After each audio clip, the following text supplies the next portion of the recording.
Bismillah, Assalamualaikum warahmatullahi wabarakatuh.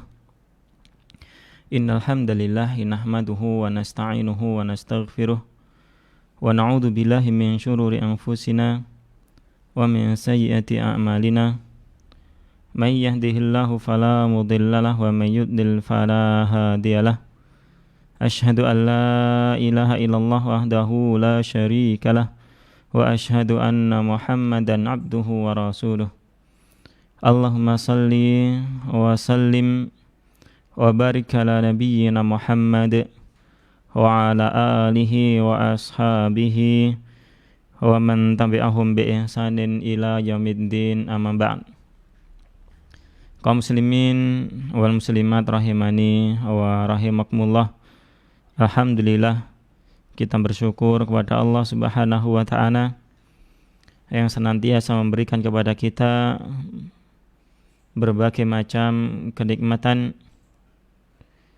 yang kenikmatan tersebut senantiasa Allah Subhanahu wa taala alirkan kepada kita, yang tanpa henti Allah Subhanahu wa taala berikan kepada kita.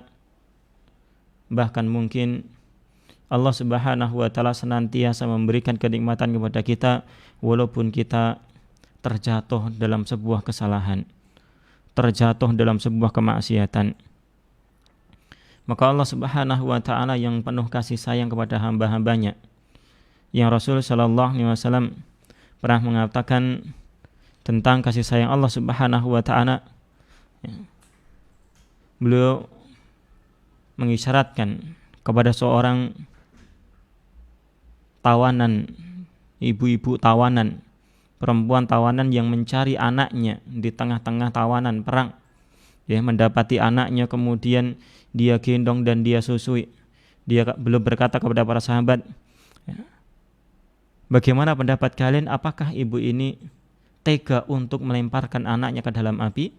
Maka seorang ibu yang giat mencari anaknya, di tengah-tengah para tawanan yang habis perang, kalah perang, yang tentunya diliputi dengan rasa takut, dia cari anaknya, kemudian dia yang susui karena rasa sayangnya kepada anaknya. Maka para sahabat mengatakan, tentu tidak ya Rasul sallallahu alaihi wasallam. Maka Allah Subhanahu wa taala lebih kasih sayang kepada hamba-hambanya dari kasih sayang ibu itu kepada anaknya. Allah Subhanahu wa taala senantiasa berikan nikmat kepada kita semuanya. Walaupun terkadang kita lalai dari mengingat Allah Subhanahu wa taala, kita bahkan terjatuh pada kemaksiatan. Maka kaum muslimin wal muslimat rahimani wa rahimakumullah, hendaklah senantiasa kita tersadar, agar selalu memohon kepada Allah Subhanahu wa taala agar kita dimudahkan oleh Allah Subhanahu wa taala untuk mensyukuri nikmat Allah Subhanahu wa taala. Karena sesungguhnya kenikmatan yang kita terima dari Allah Subhanahu wa taala begitu banyak, dan suatu saat nanti kita akan ditanyakan oleh Allah Subhanahu wa taala perihal nikmat-nikmat tersebut. Kita akan ditanya oleh Allah Subhanahu wa taala. Maka dari sekarang hendaklah kita berusaha dengan sebaik-baiknya. Jangan sampai nikmat-nikmat tersebut kita gunakan untuk perkara-perkara yang mengundang murka Allah Subhanahu wa taala, karena akan begitu sulitnya pertanggungjawabannya nanti di hadapan Allah Subhanahu wa taala. Salawat serta salam mudah-mudahan senantiasa tercurahkan kepada uswatun hasanah kita, suri tauladan kita semuanya, manusia yang terbaik dari seluruh manusia yang pernah ada, dari awal penciptaan sampai akhir nanti dari para manusia yang ada. Beliau Nabi Muhammad sallallahu alaihi wasallam, keluarga beliau, sahabat-sahabat beliau, dan mudah-mudahan senantiasa juga keselamatan diberikan kepada seluruh umat beliau yang senantiasa berittiba kepada beliau dengan baik. Dan senantiasa kita berharap dan meminta kepada Allah Subhanahu wa taala agar menjadikan kita, anak keluarga kita, anak cucu kita semuanya menjadi hamba-hamba yang terus dibimbing oleh Allah Subhanahu wa taala, yang dijaga keistiqomahannya untuk berada di atas al-haq sampai akhirnya kita bertemu dengan Allah Subhanahu wa taala dalam keadaan husnul khotimah. Amin ya rabbal alamin. Ya muslimin wal muslimat rahimani wa rahimakumullah, di kesempatan siang hari ini insyaallah judul kajian kita karena sebab dosa, ya, yakni sebuah pembahasan yang masih kita melanjutkan berkenaan dengan aina nahnu min akhlaqi salaf, di mana posisi kita dari akhlaknya para salaf, yang mana kita sampai di bab yang kedua berkenaan dengan rasa takut dan rasa diawasi yang dimiliki oleh para salaf, para sahabat, tabi'in, ya. Ini rasa takut mereka dan rasa diawasi mereka oleh Allah Subhanahu wa ta'ala, yang mana di pembahasan kita di siang hari ini adalah berkenaan dengan Muhammad bin Sirin. Beliau Muhammad bin Sirin salah seorang ulama yang sudah kita kenal, yang beliau adalah salah seorang ulama tabi'in, yang nanti kita akan sedikit bawakan tentang pujian para ulama terhadap beliau. Sebelum itu maka kita akan baca perkataan yang menjadi pembahasan kita di siang ini secara global agar kita bisa mengetahuinya secara global. Nah, beliau menukilkan dari Abdullah bin Siri, dan beliau mengatakan bahwasannya Muhammad bin Sirin dia mengatakan, inni la a'rifu dzanba alladhi humila bihi alayya dainu ma huwa. Beliau mengatakan, sesungguhnya aku mengetahui sebuah dosa yang dengan sebab dosa tersebut aku ditimpakan sebuah hutang. Sebuah hutang. Ya, ini aku berkata kepada seseorang mundu arba'ina sanah, yang perkata ini sudah aku ucapkan 40 tahun yang lalu. Ya, 40 tahun yang lalu beliau ucapkan ucapan ini. Ya. Dan beliau ingat-ingat. Apa itu perkataannya? Ya muflis, wahai orang yang bangkrut. Ini ucapannya diingat-ingat oleh beliau. Ya, dan menurut beliau dengan sebab ucapan ini beliau terlilit utang bertahun-tahun. Ya, di sini adalah sejak 40 tahun yang lalu. Ya, sejak 40 tahun yang lalu, dan beliau ya termasuk orang yang dipenjara gara-gara utang tersebut. Ya, kita akan sampaikan sedikit kisahnya berkenaan dengan hal tersebut insyaallah ta'ala. Ya. Kemudian beliau mengatakan fahadastu bihi Aba Sulaiman Ad-Darani. Kemudian aku menyampaikan tentang hal ini, tentang kejadian seperti ini, ya, tentang dosa yang beliau alami ini, kemudian sampai akhirnya beliau terlilit utang seperti itu. Ya, beliau sampaikan kepada Abu Sulaiman Ad-Darani, ya, juga seorang ulama tabi'in yang di zaman beliau. Faqala, maka kemudian Abu Sulaiman Ad-Darani menanggapi kisah yang dikisahkan oleh Muhammad bin Sirin. Beliau mengatakan, qallat dunubuhum fa'arafu min aina yu'tauna. Dulu para salaf, karena sedikit dosa-dosa mereka, mereka ini mengetahui hukuman mana atau musibah mana yang datang kepada dia, kepada mereka para salaf kita. Karena memang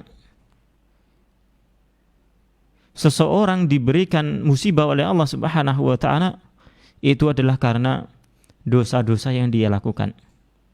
Maka mereka para salaf kita, kata beliau, mengisyaratkan kepada para sahabat, karena beliau adalah hidup di zaman tabi'in. Para sahabat dulu mereka sedikit sekali dosa-dosa mereka, sehingga mereka tahu kalau mereka itu terkena sebuah musibah, maka mereka tahu dari mana arah datangnya musibah tersebut. Arah sedikitnya dosa-dosa mereka. Wa kathurat dunubi wa dunubuka, dan sungguh sangat banyak sekali dosaku dan dosamu. wahai Muhammad bin Sirin, falaisa nadri min aina yu'ta, sehingga kita pun tidak tahu dari arah yang mana, dari arah dosa yang mana kemudian kita itu tertimpa sebuah musibah. Ini beliau padahal tadi belum mengatakan, beliau ingat-ingat satu dosa itu yaitu ya mengatakan sebuah perkataan ya muflis kepada orang. Ya, diingat-ingat enggak ada. Namun apa kata beliau? Karena saking banyaknya dosa tersebut sehingga kita tidak tahu. Ya. Atau mungkin utang yang melit engkau itu mungkin dari sebab dosa yang lain karena engkau tidak tahu karena begitu banyaknya dosa-dosa. Ya. Ini demikian kata beliau, dan riwayat yang singkat ini sungguh telah menggambarkan kepada kita tentang begitu ya rasa takut mereka kepada Allah Subhanahu wa taala, kepada Allah Subhanahu wa taala akan dosa-dosa. Ya mereka ingat dosa-dosa. Jadi dosa itu kaum muslimin wal muslimat rahimani wa rahimakumullah bukan untuk segera dilupakan. Ini dosa. Berbeda dengan amalan saleh. Amalan soleh itu adalah agar bagaimana kita itu cepat lupa, ya, agar kemudian tidak kita mengungkit-ungkit amalan soleh tersebut. Apalagi amalan soleh yang kemudian terkait dengan seseorang, ya kita membantu fakir miskin, ya kita menyantuni anak fakir, anak yatim dan sebagainya. Itu adalah amalan-amalan baik yang memang harus segera kita lupakan. Adapun dosa, ya ini adalah sesuatu yang memang harus kita ingat, ya, sebagai pemacu, sebagai penyemangat untuk kita senantiasa beristighfar, bertobat kepada Allah Subhanahu wa taala. Ya. Sebagaimana beliau Muhammad bin Sirin ketika beliau terlilit utang bertahun-tahun seperti itu, maka beliau ingat-ingat dosa yang mana. Ya. Dosa yang mana yang menjadi sebab kemudian beliau ditimpakan utang oleh Allah Subhanahu wa taala. Maka ini sebuah perkataan singkat dari Muhammad bin Sirin yang kemudian beliau katakan kepada salah seorang sahabat beliau, yakni Abu Sulaiman Ad-Darani. Ma'asyiral muslimin rahimani wa rahimakumullah.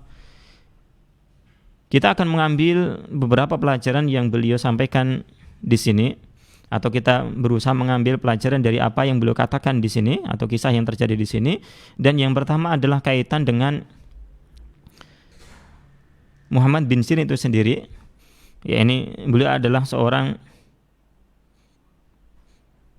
tabi'in, ya, ulama tabi'in, yang mana seorang tabi'in adalah seseorang yang bertemu dengan seorang sahabat yang kemudian beriman dan mati meninggal di atas iman. Ini seorang tabi'in. Dan beliau ini adalah seorang anak dari Sirin, ya, namanya Muhammad bin Sirin, ya, bapaknya tetapnya Sirin namanya. Ya, bapaknya ini adalah seorang budak dari Anas bin Malik radhiyallahu taala anhu. Yang mana Sirin ini bertekad untuk memerdekakan diri, ya, dengan perjanjian mukatabah, menebus dirinya sendiri dengan pemiliknya, dengan tuannya, ya, dengan kesepakatan yang berapa harganya. Dan Anas bin Malik ini sangat senang, ya, memiliki budak yang namanya Sirin ini. Ya. Dia adalah orang yang soleh dan pintar jualan, pintar menghasilkan uang, memiliki keahlian yang baik, yang bagus. Ya, senang memiliki budak yang seperti itu. Ya, kerjanya bagus, bertakwa, ya, bagus amalannya dan menghasilkan uang yang banyak, gitu ya. Ini. Dan beliau ingin membebaskan dirinya. Tekadnya adalah sebelum balik ini sudah apa? Sudah merdeka. Ya, ini demikian, ya, tekadnya.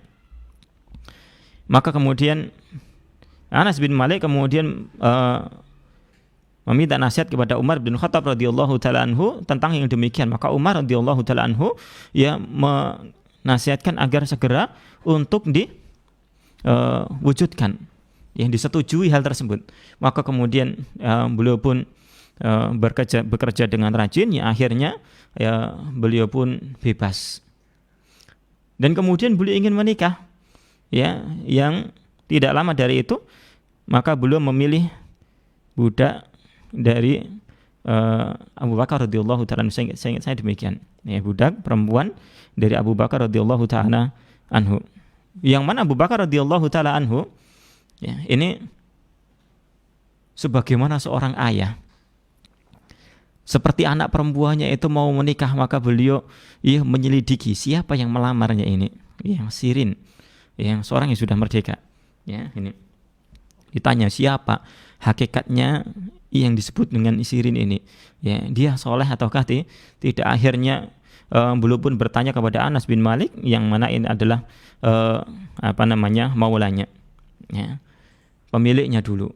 Maka kemudian Anas bin Malik menyatakan tentang kebaikan beliau, ya, dan menganjurkan untuk menikahkan budaknya dengan beliau ini.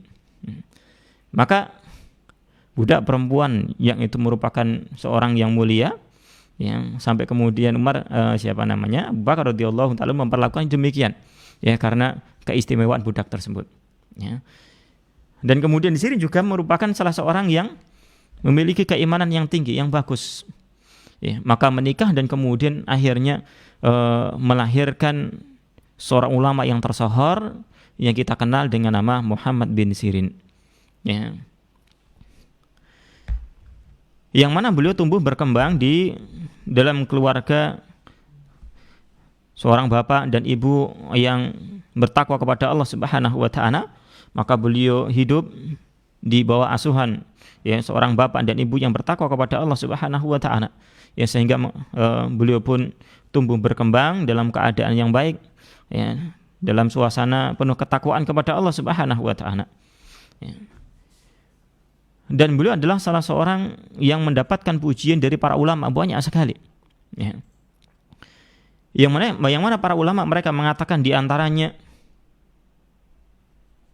tentang kewaraan beliau, bahwasannya beliau adalah seorang yang paling faqih di dalam kewaraan beliau dan seorang yang paling warok di dalam kefakihan beliau, ya.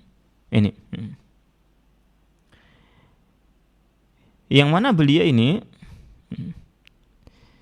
tumbuh dan berkembang, yakni di dalam kota Basrah, yang mana ketika itu adalah kota baru, ya, kota baru yang mana di sana sengaja dikembangkan untuk sebagai kota pendidikan, sebagai pengajaran bagi para penduduk Irak yang baru masuk Islam, ya, kota pendidikan ketika itu, ya. Maka beliau hidup di sana, tumbuh berkembang di sana. Dan kebiasaan beliau adalah di pagi hari maka beliau belajar, ya, di pagi hari belajar dengan, ya, ulama yang ada di sana. Yang kemudian ketika sudah mulai beranjak siang kemudian beliau bekerja. Yang kemudian ketika malam sudah datang maka beliau bermunajat kepada Allah Subhanahu wa taala. Demikian beliau, ya. Sampai para sahabat-sahabat beliau, saudara-saudara beliau ini merasa kasihan, ya, mendengarkan tangisan beliau di rumahnya. Ini ketika beliau bermunajat kepada Allah Subhanahu wa taala, ya, sebagian keluarga mereka mendengar tangisan beliau, ya. Ini beliau Muhammad bin Sirin, ya, yang mana sehari-harinya beliau di pasar sebagai seorang pedagang, ya, yang mana dinyatakan oleh Ibnu Sulaiman dari Ayyub bahwasanya beliau mengatakan bahwasanya beliau, kebiasaan beliau ini adalah kana Muhammad yasumu yauman wa yuftiru yauman. Beliau puasa satu hari kemudian berbuka satu hari, seperti itu yang beliau lakukan. Dan beliau melihat Ibnu Sirin ini berada di pasar dan tidaklah ada orang yang melihat beliau ini di pasar, maka mesti kemudian dia pun mengingat Allah Subhanahu wa taala, ya. Melihat seseorang kemudian mengingat Allah Subhanahu wa taala, maka ini adalah asar, ya, asar dari apa? Dari kebiasaan beliau, yang beliau di dalam hatinya mengingat Allah Subhanahu wa taala, kemudian, ya, itu berasar, ya, sampai kepada zahir beliau, ya. Mungkin setiap saat beliau adalah, ya, mulutnya, ya, berzikir kepada Allah Subhanahu wa taala, sehingga ketika orang lihat, ya, kemudian mulai bergerak-gerak, oh mesti dia ada mengingat Allah Subhanahu wa taala. Kemudian dia apa?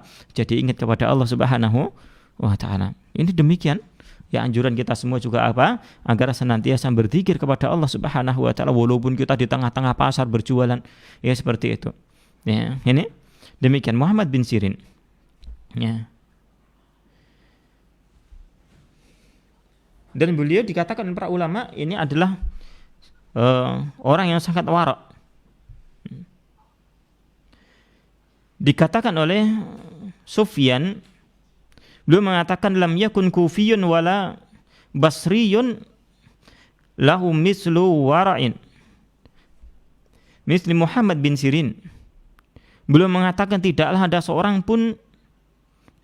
dari kalangan penduduk Kufah maupun Basrah yang kewara'annya itu seperti Muhammad bin Sirin. Ini demikian. Ya. Dan banyak sekali pujian para ulama tentang beliau berkenaan dengan hal ini. Nah, berkenaan dengan hutang beliau,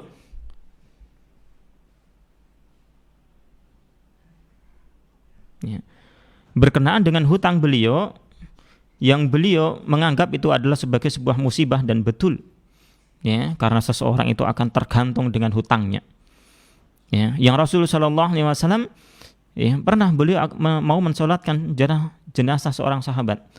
Ya, beliau bertanya kepada para sahabat yang lainnya, apakah orang ini punya hutang ya, yang belum dilunasi? Maka kemudian sebagian sahabat mereka mengatakan ada. Ya, kemudian beliau mundur tidak jadi mensolatkan sahabat ini. Ya, maka hutang ya, ini jangan sampai kita bermudah-mudahan untuk apa? Untuk berhutang. Ya. Karena sampai kemudian meninggal dalam keadaan hutang yang belum dilunasi, maka masih tergantung dengan hutangnya. Berhati-hati seperti ini. Ya, Nabi tidak jadi mensolatkannya. Ya, belum mau mensolatkan ya, karena ada seorang sahabat yang jamin. Ya Rasulullah, saya yang nanggung utangnya. Ya, baru kemudian disolatkan oleh Rasul sallallahu alaihi wasallam. Itu pun ketika Rasul bertemu dengan sahabat yang jamin itu, kemudian ditanya terus, ya, bagaimana nasib dengan hutang tersebut. Ditanya akhirnya sampai kemudian ya dilunasi hutang-hutang tersebut. Ya, demikian. Ya. Maka beliau Muhammad bin Sirin tertimpa utang, maka beliau kemudian ingat-ingat, ya, atas dosa apa yang beliau lakukan, kok sampai utangnya terlilit utang seperti itu. Ya, kata beliau tadi apa? Sejak 40 tahun yang lalu. Ya, sejak apa? 40 tahun yang lalu. Lihat di sini apa yang menjadi sebab beli utang sampai kemudian nggak bisa nyaur, ya, nggak bisa bayar apa? Nggak bisa bayar utangnya. Ya, apakah beliau ini gampang utang, ya, gampang berutang sana sini seperti yang kejadian di zaman kita itu, ya. Ini sampai utang itu dimudahkan, ya, sampai kartu utang itu ada, ya. Sehingga orang utang itu nggak ada rasa malu lagi, ya, karena utang dengan modern, ya, ya, kartu utang gesek seret ngutang gitu, ya. Astagfirullah, ya. Ini demikian, ya, zaman kita, ya. Ini mungkin kalau ngutang terang-terangan malu gitu, ya, ngutang sekarang pakai ya kartu, ya, kartu utang gesek seret bunyi, ya, bunyinya utang, ya. Naudzubillahi min dzalik, seperti itu. Ya, maka utangi salah satu musibah, ya. Maka kaum muslim ketika banyak utang, hendaklah banyak istighfar kepada Allah Subhanahu wa taala. Ingat-ingat dosanya. Apa yang menjadi dosanya, apa yang dulu dia telah lakukan kan, sehingga dia apa? Terlilit utang yang begitu banyak. Ya. Nah, secara umum bahwasanya musibah ini adalah disebabkan karena dosa. Yang Allah Subhanahu wa taala firmankan kepada kita semuanya. Ya. Ma asabakum min musibatin fabima kasabat aydikum wa ya'fu an katsir. Ya. Dan tidaklah menimpa kalian berupa sebuah musibah, ya, maka semua itu adalah karena tangan-tangan kalian, ya, karena tangan-tangan kalian, yakni karena dosa-dosa kalian, ya. Wa ya'fu an katsir, akan tetapi Allah Subhanahu wa taala, ya, memaafkan dari kebanyakan dosa-dosa tersebut. Ini, ya, coba bayangkan kalau Allah Subhanahu wa taala menimpakan musibah, ya, setiap dosa kemudian langsung diganjar, setiap dosa diganjar, mungkin kita nggak akan lepas dari apa yang namanya musibah. Allah Subhanahu wa taala memaafkan dari kebanyakan dosa-dosa tersebut, ya, ini. Maka ketika seseorang menyadari dia terkena musibah, salah satu di sini adalah hutang, maka hendaklah dia banyak-banyak dia menyalahkan dirinya sendiri. Ya, namun sebelumnya kita lihat sebabnya dari Muhammad bin Sirin, karena utang itu kenapa? Yang di sana ada dua kurang lebihnya yang dinyatakan oleh ada dua riwayat yang menyatakan tentang sebab utang beliau. Ya, Al-Imam Adz-Dzahabi menyebutkan di dalam Syiar A'lamin Nubala. Ya. Yang pertama, yakni seorang budak yang beliau jual, budak perempuan yang beliau jual. Ya. Suatu saat beliau itu menjual budak perempuan, ya, dijual kepada seorang perempuan, yang kemudian suatu ketika budak perempuan itu kembali lagi kepada Muhammad bin Sirin. Ya. Balik pulang, itu kenapa? Cerita. Ya. Ternyata di sana diperlakukan tidak baik oleh majikannya. Ya, maka kemudian beliau ambil, ya, dan mau dibalikan uangnya, ternyata uangnya sudah disedekahkan semuanya. Ya, maka menjadi sebuah utang. Ya, menjadi sebuah utang budak yang tadi dia jual. Ya, kemudian sang tuan mencari, ya, akhirnya karena itu ya dilindungi oleh beliau, akhirnya jadi sebuah hutang, maka beliau diminta dan tidak bisa memberikan uang tersebut, maka dilaporkan, ya, dilaporkan demikian, ya, karena untuk melindungi seorang budak, beliau rela untuk berhutang seperti itu. Ini satu riwayat, ya. Kemudian riwayat yang lainnya, yakni karena beliau pernah membeli minyak zaitun, ya, dari seorang penjual, dan membelinya itu enggak cash, ya, ngutang, ya. Ini karena beliau adalah seorang penjual, ya, kulaan dengan harga tempo, ya, dijual dulu kemudian baru nanti dibayarkan kepada pemiliknya, ya, dan seperti ini adalah boleh, ya, ini. Nah, kemudian suatu ketika beliau membeli minyak zaitun tersebut dan beliau mendapati, ya, ini seharga 40.000 dirham. Ya, bukan dinar, 40.000 dirham. Ya. Banyak. Ditempatkan di sebuah bejana yang besar. Dan kemudian dia bawa pulang dan ternyata di dalamnya itu ada fa'rahnya. Ya. Ada bangkai tikusnya. Oh ya, ada bangkai tikusnya. Ya. Maka yang seperti ini, kalau misalkan itu adalah khiyar aib, maka boleh dia kembalikan kepada penjual yang dia beli dari sana. Ini minyakmu ada ininya, ya, dikembalikan, tukar yang lain boleh. Akan tetapi Masya Allah, beliau lebih memperhatikan nasib kaum muslimin. Beliau berpikiran, kalau saya kembalikan minyak zaitun ini, mungkin dia akan jual kepada kaum muslimin yang lain, sehingga kaum muslimin nanti akan, ya, mengkonsumsi minyak zaitun yang ternyata tadinya itu ada bangkai tikusnya, gitu ya. Ini najis. Ini seperti itu. Maka khawatirnya beliau kaum muslimin akan mengkonsumsi itu, maka beliau buang semuanya, ya, tidak kembalikan. Akhirnya beliau ditagih sama sang penjual, ya, dan menjadi sebuah hutang, nggak bisa bayar, dan akhirnya dilaporkan dan beliau dipenjara, ya, dipenjara. Karena itu beliau dipenjara, ya. Ya, dua riwayat tersebut yang menunjukkan sebab beliau itu dipenjara. Ya. Jadi bukan karena sengaja kemudian utang sana utang sini untuk, ya, beli mobil, untuk beli ini, beli kendaraan, beli rumah dan sebagainya. Bukan, ya, karena ada perhatian beliau kepada kaum muslimin. Ya, ini demikian. Ya. Dan memang beliau seperti ini, ya, kefakihan yang mendalam dan rasa perhatian yang besar kepada kaum muslimin yang beliau demikian. Beliau pernah juga, ya, dituduh berhutang, ya, cuman 2 dirham, gitu ya. Berapa? Cuman 2 dirham. Dituduh berhutang cuman 2 dirham. Ya. Akhirnya yang berhutang, yang memiliki yang dihutangi ini udah, kamu bersumpah saja. Ya. Suruh bersumpah bahwasanya dia tidak berhutang. Akan tetapi Muhammad bin Sirin, beliau tetap bersumpah bahwasanya beliau tidak berhutang kepada orang tersebut. Nah, seperti ini mungkin muncul kita, ya, oh wajar kalau dia bersumpah seperti itu. Kenapa? Karena untuk membela untuk membersihkan nama baiknya, membersihkan dari tuduhan. Ya. Ini kalau kita seperti itu. Akan tetapi beliau seorang ulama, ya, Seorang yang sangat dalam sekali fikihnya, kemudian beliau ditanya oleh sahabatnya. Ini yang membuat kita itu takjub, dia terheran-heran luar biasa. Ya, ini. Beliau ditanya, wahai Muhammad, engkau karena 2 dirham engkau bersumpah karena Allah Subhanahu wa taala. Kurang lebihnya demikian, ya. Yang kemarin di waktu yang lalu, ya, 40.000 dirham, gitu ya, 40.000 dirham seperti dalam minyak tersebut, atau karena budak tadi seperti itu, dia direlakan begitu saja, ya. Nah, apa sekarang faktor pendorongnya kok sampai cuma 2 dirham itu bersumpah karena Allah Subhanahu wa taala?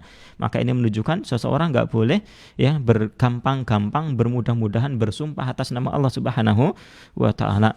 Ya, sebentar-bentar demi Allah, sebentar-sebentar demi Allah, ini enggak boleh. Ya, hendaklah bersumpah karena sesuatu perkara yang besar. Ya, beliau karena 2 dirham ini bersumpah karena Allah taala. Kemudian belum menjawab apa alasannya beliau mau bersumpah karena 2 dirham, sesuatu yang remeh, enggak mahal. Ini ya. Maka beliau katakan apa? Aku bersumpah agar orang tersebut tidak memakan harta yang haram. Luar biasa ini. Ya, ini. Bisa cuma 2 dirham dia berikan begitu saja. Ya. Sedangkan kata apa tadi? Kata sahabatnya, kami tidak meragukan kejujuranmu. Gitu ya. Walaupun kau berikan 2 dirham kepada dirinya, maka kami tetap apa? Percaya bahwa engkau jujur, tidak berhutang kepada dirinya. Ya, ini. Beliau bersumpah di situ apa? Agar orang tersebut tidak makan harta yang haram. Selesai, Masya Allah, luar biasa. Mungkin jawabannya mungkin tidak pernah terbesit pada diri kita. Ya, bukan untuk membersihkan nama baik, ya, akan tetapi untuk menyelamatkan orang yang menuduh keburukan kepada dirinya agar dia apa? Tidak memakan harta yang haram. Masya Allah, luar biasa. Perhatian kepada kaum muslimin demikian. Ya, ini. Namun Allah Ta'ala alam ini tentang sebab utang beliau, ya, yang dengan itu apa? Beliau dipenjara, ya, dipenjara yang sampai, ya, dipenjara itu pun, ya, karena sang penjaga penjara ini melihat akan kesolehan beliau, luar biasanya beliau di dalam penjara ini, ya. Kemudian sang penjaga ini, kamu silahkan pulang saja ke rumah kalau malam, kalau siang balik lagi ke sini, gitu ya. Karena saking solehnya, maka beliau apa? Tidak mau yang seperti itu, ya, tidak mau, ya, ini. Kemudian sampai ketika Anas bin Malik yang dulu tuan daripada bapaknya, Anas bin Malik ini ketika mau meninggal dunia belum berwasiat yang akhirnya memandikan itu adalah Muhammad bin Sirin, ya, dan beliau dalam keadaan apa? Di penjara ketika itu, ya, dan kemudian Anas bin Malik meninggal dunia dan kemudian dipanggil ini untuk memandikan, beliau apa? Tidak mau, ya, sampai kalian izinkan kepada tuan yang punya utang, yang punya uang itu, ya, agar dia mengizinkan kepada saya untuk keluar dan memandikan itu, ya, sampai seperti itu. Dan kemudian diizinkan dan diberikan izin, beliau keluar sejenak untuk memandikan, ya, jenazah dari sahabat Anas bin Malik radhiyallahu taala anhu. Dan setelah itu balik lagi pulang dan kemudian enggak mampir dulu apa? Jenguk keluarganya, enggak, ya, Masya Allah, ya, saking amanahnya beliau ini luar biasa. Ya, seorang sosok tabi'in yang begitu hebat waroknya, kita lihat seperti itu keadaannya, ya. Namun Allah Ta'ala alam berkenaan dengan hutang beliau. Nah, kembali kepada topik pembicaraan kita, ya, ketika seseorang itu terkena musibah, maka hendaklah dia ini tadi yang pertama adalah musibah karena dosa, yang berikutnya adalah ketika seseorang terkena musibah, maka hendaklah dia pandai-pandai untuk menyalahkan dirinya sendiri. Ya, kenapa? Karena dosa dia sendiri, dia terkena musibah. Ya. Demikianlah Muhammad bin Sirin, ya, dia dinyatakan oleh Ibnu Aun, ya, kana Muhammadun bin asyaddin nasi izra'an ala nafsihi. Beliau ini adalah seorang yang sangat kuat, orang yang pandai menyalahkan dirinya sendiri, ya, karena musibah yang mungkin menimpa beliau. Ya. Di tengah-tengah zaman kita, ya, kalau terkena ada sesuatu ini segera cepat cari kambingnya, entah kambing hitam atau kambing putih, itu cepat sekali. Karena si fulan, untuk alasan seperti itu. Padahal, ya, setiap musibah itu adalah karena dirinya sendiri. Ya, ini demikian, ya. Dan jangan sampai musibah-musibah yang menimpa kita kemudian kita gampang mencari orang, ya, untuk apa kita tuduh yang dia sebagai dalang atas kesalahan-kesalahan yang kemudian kita apa terkena musibah-musibah tersebut. Ya, ada sebuah nasihat di sini dari Syekhul Islam Ibnu Taimiyah tentang hal ini. Ya, hendaklah ketika seseorang itu kena musibah, dia lihat dirinya, kemudian dia introspeksi diri, kemudian istighfar. Karena musibah itu adalah dari dirinya sendiri, karena dosanya. Ya. Syekhul Islam Ibnu Taimiyah beliau mengatakan, ketika seseorang itu terkena musibah, hendaklah ayashhada dunubahu, hendaklah dia menyaksikan dosa-dosa yang dia miliki, bukan untuk melihat orang lain sebagai kambing hitam. Ya. Kenapa? Anallaha annama sallatahum alaihi dunubahu. Ya. Ya, ini karena Allah Subhanahu wa taala menimpakan musibah-musibah tersebut bidunubihi. Ya, ini karena dosa-dosa yang dia lakukan. Ya, maka kemudian beliau membawakan firman Allah Subhanahu wa taala, "Wa ma asabakum min musibatin fabima kasabat aydikum." Ya, musibah apapun yang menimpa kalian itu adalah karena dosa-dosa kalian. Ya, dosa kalian yang kalian lakukan dengan tangan-tangan kalian. Ya. Fa idza syahidal abdu anna jami'a mayanalhu minal makruhi bisababi dunubihi. Apabila seseorang itu melihat seluruh apa yang dia rasakan berupa musibah-musibah, sesuatu yang tidak dia sukai itu adalah karena sebab dosanya, maka hendaklah dia istaghalla bi taubati wal istighfar. Hendaklah kemudian dia menyibukkan diri dengan taubat dan istighfar kepada Allah Subhanahu wa taala. Ya, ini harus seperti itu. Kenapa?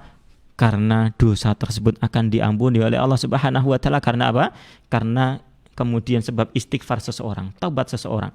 Ya. Dan beliau mengatakan lagi, wa idza ra'aital abda, apabila Anda melihat seseorang yaqau fin nasi idza adauhu wa la yarju ila nafsihi bil laumi wal istighfar fa'lam anna musibatahu. Ya, fa'lam anna musibatahu musibatun 'azimatun haqiqatun. Ya. Apabila Anda melihat seorang hamba menyalahkan orang lain ketika dia menyakitinya, ya, ada orang lain menyakiti dirinya, kemudian dia menyakiti orang tersebut. Padahal jelas di sini orang si A menyakiti dirinya, kemudian dia menyalahkan si A tersebut. Ini yang terjadi pada diri kita. Ada seorang mendolimi kita, ya, utang kepada kita nggak nyaur misalkan, maka langsung otomatis kita akan menyalahkan si fulan dan si fulan. Si fulan yang menyakiti anak kita, pasti kita akan datang kepada si fulan karena dia telah menyakiti anak kita. Seperti itu. Ya. Nah, apabila Anda melihat orang yang seperti itu, kemudian dia gampang menyalahkan orang dan tidak kembali kepada dirinya sendiri untuk dia mencela dirinya sendiri, kemudian untuk dia beristighfar dan bertobat kepada Allah Subhanahu wa taala, maka ketahuilah, kata beliau, sesungguhnya musibah yang menimpa dirinya itu adalah musibah yang besar dan musibah yang sebenarnya itu. Ya. Adapun seseorang di sana ketika dia tertimpa musibah, kemudian ya dia melihat dirinya sendiri, kemudian dia beristighfar kepada Allah Subhanahu wa taala, bertobat kepada Allah Subhanahu wa taala, maka insyaallah selesai yang seperti itu. Ya, selesai, Allah ampuni dosa-dosanya. Yang kemudian Allah akan angkat musibah yang menimpa dirinya. Ya. Ini demikian. Maka kaum muslimin jangan sampai sekali lagi ketika kita banyak utang, ya kemudian ya sepertinya banyak musibah, ya kemudian jualan bangkrut dan sebagainya, ya nggak ngontong-ngontong, barang habis, kemudian uangnya juga habis, ya itu. Maka lihat diri kita, mungkin ada dosa yang kita perbuat, ya sehingga dengan dosa-dosa tersebut Allah Subhanahu wa taala ya ingin menguji kita, ingin agar kita itu banyak-banyak istighfar kepada Allah taala, ya. Yang diisyaratkan oleh Syekhul Islam Ibnu Taimiyah, ya. Allah Subhanahu wa taala itu ingin agar kita banyak istighfar, banyak bertobat. Dengan diingatkan dengan musibah tadi. Kemudian malah kita mencaci orang lain. Gitu ya. Maka itu adalah hakikat dari musibah yang sebenarnya. Ya. Allah inginkan kita itu banyak istighfar, malah banyak nyalakan orang lain, seperti itu. Ya, ini Nasallallahu al-afiyah wassalam. Maka stop menyalahkan orang lain, ya. Jangan menyalahkan orang lain atas sebuah musibah yang menimpa kita. Salahkan diri sendiri. Saya yang salah. Ini karena dosa yang dulu, mana saking banyaknya sampai tidak tahu, gitu ya. Ini ya, kemudian apa, setiap hari beristighfar kepada Allah Subhanahu wa taala, minta ampun kepada Allah Subhanahu wa taala.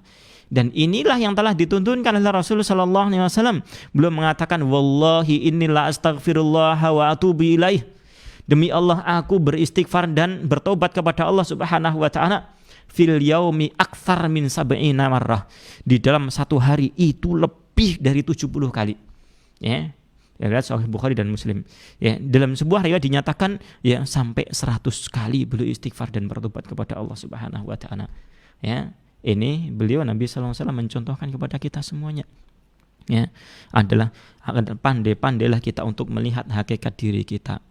Pandai-pandai untuk kita menghisap diri kita, ya, agar kita banyak-banyak beristighfar kepada Allah Subhanahu wa taala agar diri kita itu bersih ya dari dosa-dosa yang yang kemudian dengan sebab dosa itu Allah timpakan musibah kepada kita semuanya.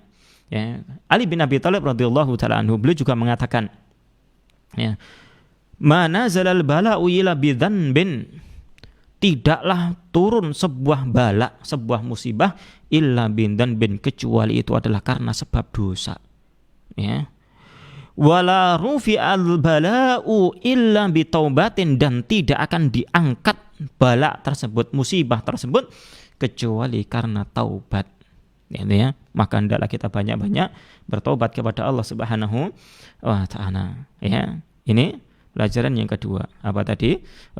Musibah adalah karena dosa-dosa yang kita lakukan dengan tangan-tangan kita, maka hendaklah ya kita pandai-pandai untuk melihat hakikat diri kita, dosa-dosa kita, ya, ngoreksi diri kita, kemudian kita banyak beristighfar kepada Allah Subhanahu wa taala, bertobat kepada Allah Subhanahu wa taala, karena dengan itulah Allah akan angkat musibah dari diri kita.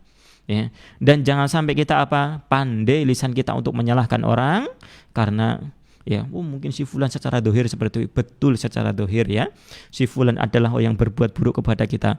Tetapi ya, di balik itu, jadi musibah itu ada dua. Ya, musibah yang di sana ada campur tangan manusia, ada yang kedua adalah tidak dengan campur tangan manusia. Ya, yang pertama itu adalah yang tidak campur tangan manusia, adalah musibah gempa bumi dan sebagainya. Walaupun hakikatnya adalah dengan dosa-dosa manusia lagi, akan tetapi yang kedua lebih nampak lagi. Ya, mungkin sama-sama mungkin anggota keluarga kita meninggal, mungkin, atau mungkin rumah aja ya. Ya, jangan kita, contoh orang lain aja ya, jangan kita ya.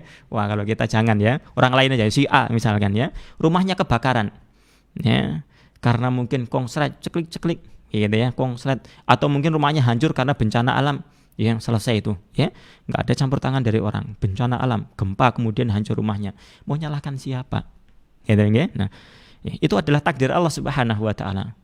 Namun yang kedua itu juga takdir Allah Subhanahu wa taala, ya, rumahnya hancur karena kebakaran, ya, kebakarannya adalah karena si fulan buang rokok di depan rumahnya misalkan, gitu ya, buang rokok cepluk, ya, kemudian ternyata ya, bi'idznillah ta'ala terbakar, ya, dan lihat dia si fulan yang buang rokok di situ, kemudian langsung bluk gitu ya, nyala, kemudian rumahnya habis gitu ya, rumahnya habis, si fulan, si A yang buang itu, bagaimana kita?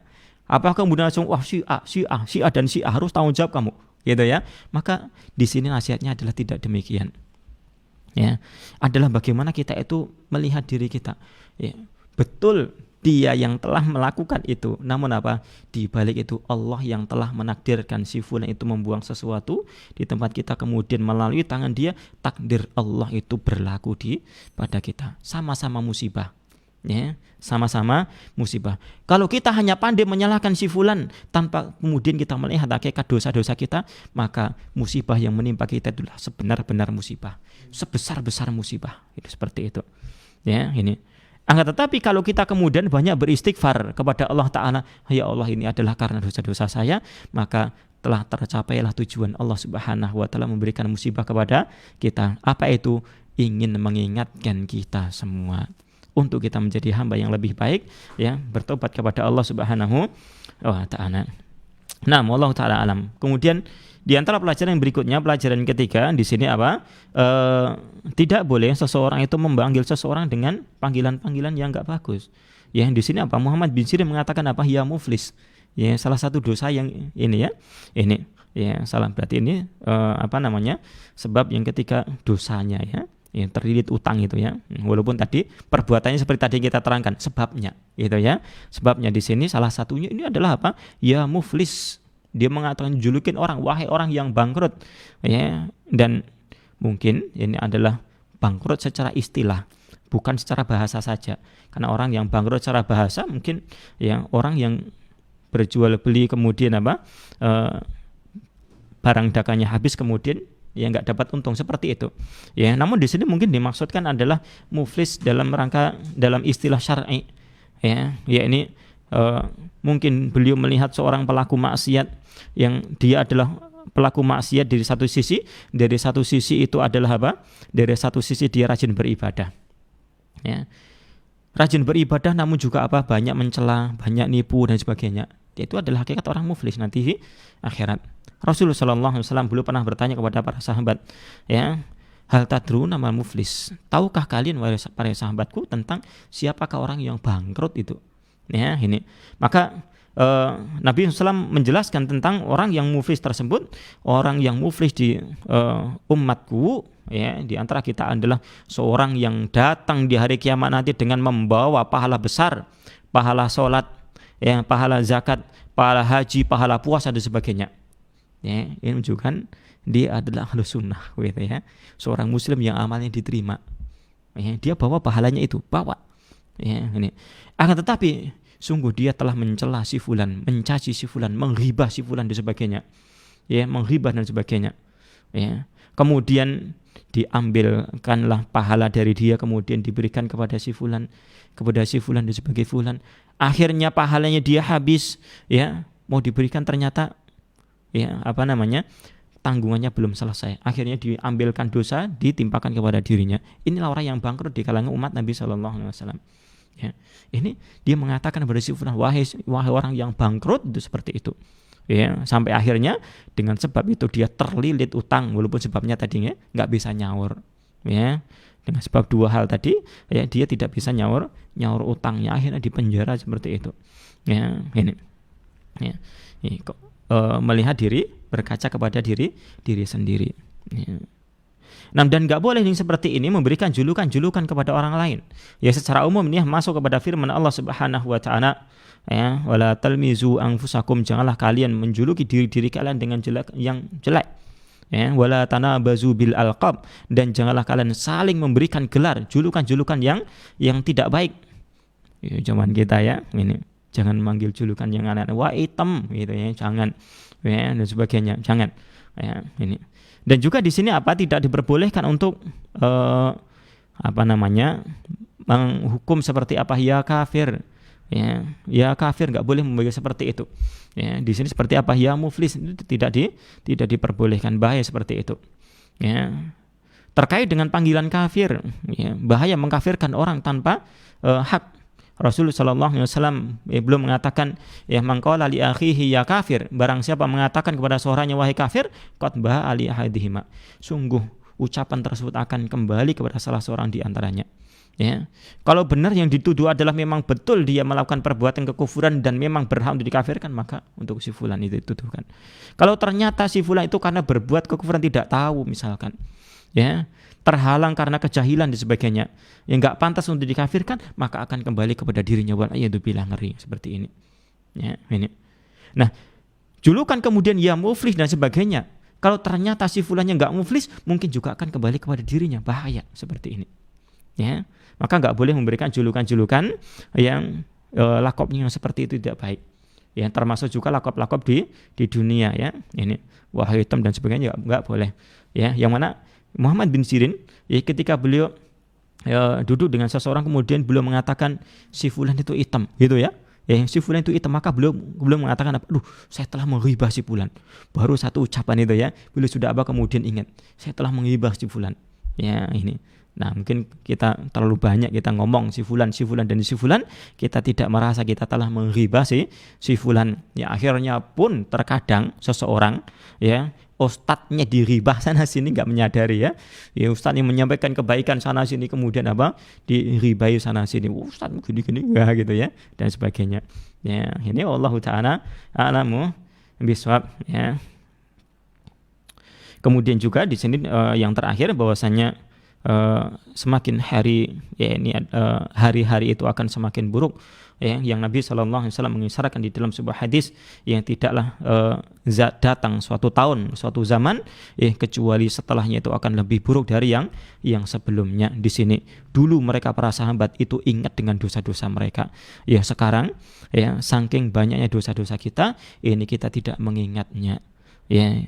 Dulu mereka berbuat sedikit dosa itu diingat terus sehingga apa? Mereka sadar dengan musibah yang mereka terima, mereka langsung sadar bertobat kepada Allah Ta'ala. Sekarang ya zaman kita akhir zaman seperti ini, kita hidup di zaman kita dan kita bersyukur walaupun kita hidup di zaman seperti ini ya, dan kita memohon kepada Allah Subhanahu wa taala agar senantiasa membimbing kita semuanya ya. Di zaman kita ya begitu banyaknya kita sendiri, begitu banyaknya dosa-dosa kita sehingga kemudian kita tidak ingat dengan begitu banyaknya itu, sehingga kita banyak ya tertimpa sebuah musibah, nggak bisa bangun malam ya, terhalang untuk puasa sunnah ya, kemudian apa banyak utangnya mungkin wa'iyadzubillah, kemudian ini dan ini kita tertimpa banyak musibah seperti itu ya, kemudian akan tetapi kita tidak mengingat dosa yang mana yang menjadikan kita tertimpa musibah yang seperti itu. Maka ya kita memohon ampunan kepada Allah Subhanahu wa taala ya, agar Allah Subhanahu wa taala menerima tobat dari kita semuanya, dan kemudian kita juga dibimbing oleh Allah Subhanahu wa taala agar dijauhkan dari berbagai macam musibah ya, yang tentunya musibah yang menimpa dunia kita maupun agama kita ya, dan yang paling agung yang paling pokok agar kita dihindarkan oleh Allah Subhanahu wa taala dari musibah-musibah yang menimpa agama kita, karena itu adalah pokok kebaikan untuk kita semua. Wallahu taala a'lam bishawab. Ini kita bisa sampaikan di siang hari ini, mudah-mudahan bisa mengingatkan kita semuanya ya, agar kita banyak introspeksi diri kita atas dosa-dosa kita semuanya ya. Kurang lebihnya minta maaf. Wallahu ta'ala a'lam bishawab. Wa sallallahu ala nabiyyina Muhammad wa ala alihi wa ashabihi ajma'in. Subhanakallahumma bihamdika asyhadu an la ilaha illa anta astaghfiruka wa atubu ilaih. Wa akhiru da'wana alhamdulillahirabbil alamin. Assalamualaikum warahmatullahi wabarakatuh.